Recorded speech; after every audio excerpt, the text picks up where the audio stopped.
Hello bearded bee people, welcome back to the B&K's Bees channel. Today I am moving a recent split from a nuc into a 10 frame hive.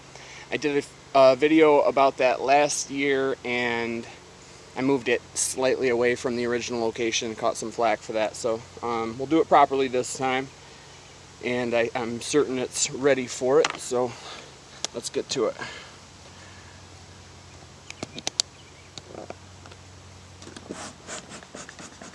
Alright, so to touch on the mistake that I made, it would have been as if I took this hive from this box and put it in a box over here, further down the line.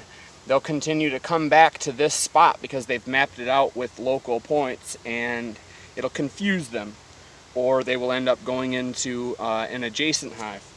So we are going to move this box away and then set up the 10 frame box directly in its spot so that they don't get confused at all when the foragers are returning. So that's what we're going to do first. Pick this up.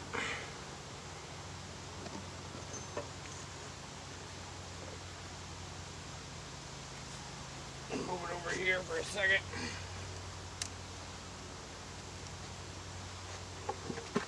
I should have cleaned this. Alright, well that is not perfect, but that will have to do. Alright.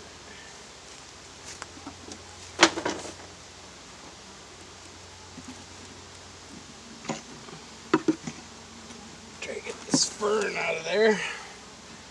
Alright, so the next thing to consider is how far you're going to spread them. If it's early in the year or late in the year and the nights get cold, I wouldn't spread them too much farther than they are already.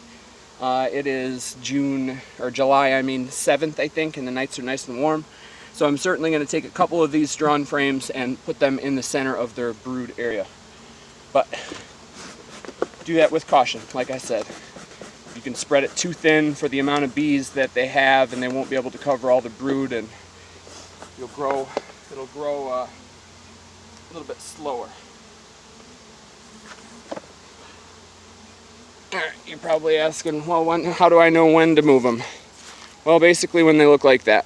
When they have 4 or 5 frames covered with bees, or if you know that you just added some capped brood, or they just have a lot of capped brood and they're going to boom in population sometime soon, you want to get them moved. You want to get them moved before, a little early rather than a little bit late. Late can mean an abscond or a swarm, and in either case you're going to lose a lot of bees. So make sure that that you're hitting it a little bit in time. You'd say that this might look a little bit late because it is pretty packed full of bees, but that was a recent split, so they don't have any they shouldn't have too much emerging brood right now. So even had I left it there for a couple of weeks, they'd probably have stayed or even dipped a little bit in population. But they don't know that, and they know that it's cramped in there, and I might have triggered a swarm response just by keeping them in there for too long. So we're gonna, like I said, get out ahead of it. This queen is not marked. She's a new one from Dan O'Hanlon. Sorry, I'm spraying ash all over the place because of stupid smoke going out. So she's not marked yet.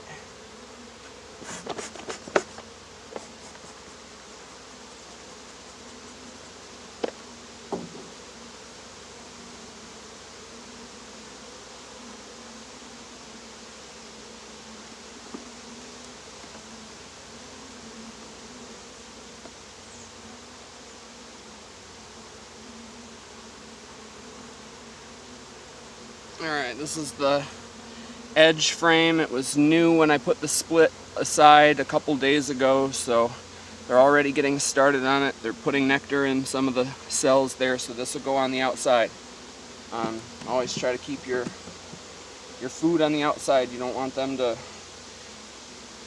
feel cramped because they have food blocking their brood nest's expansion.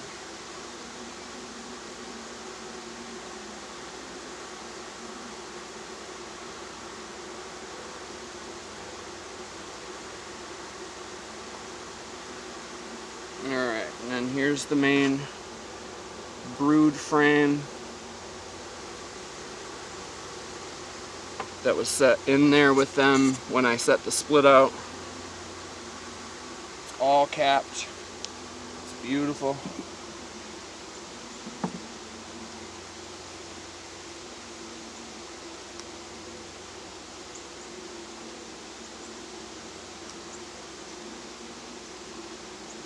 And there she is.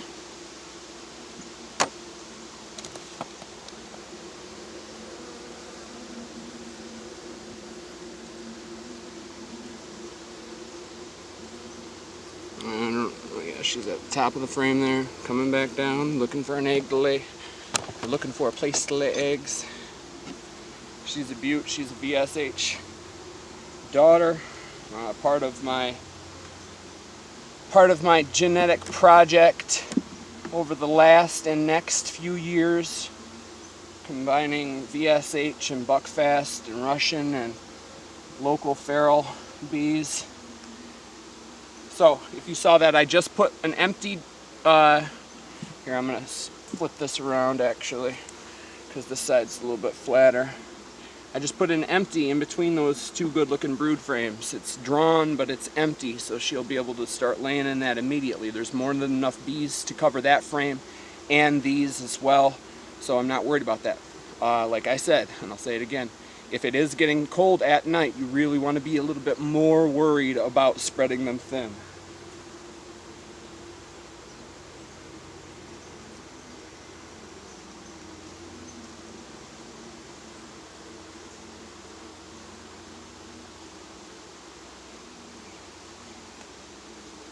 Here's another brood frame.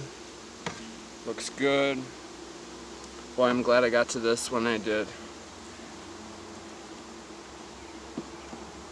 Alright, so I'm gonna grab... No, I want a drawn one. It's a little late in the season. Try to get that as close as I can. I've said it 1,000 times on this channel and 1,000,000 times to the local club members. Any extra space there allows for the bees to be creative with their comb, and it can get really problematic and chaotic really, really quickly. So, there's another frame I checkered in.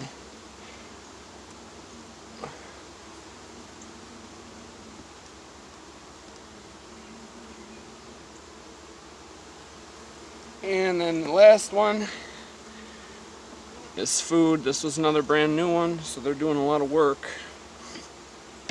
I'm going to put the food on the edge.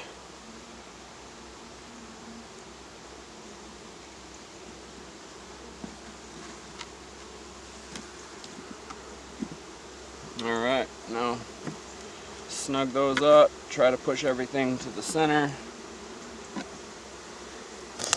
And that's it. I'll shake those bees out. I'll do that right now.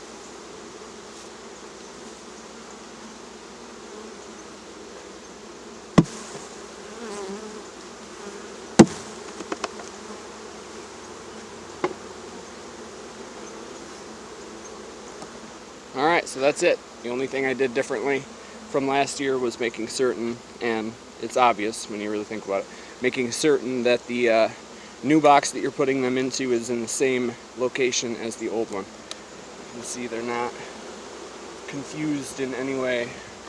They're going right in as they were into the old box. So that's how I do it. If you have any questions, leave them down in the comments. If you haven't already, click subscribe. I'd appreciate that. Click like if you like this video. Otherwise, get out there and have some fun with your bees.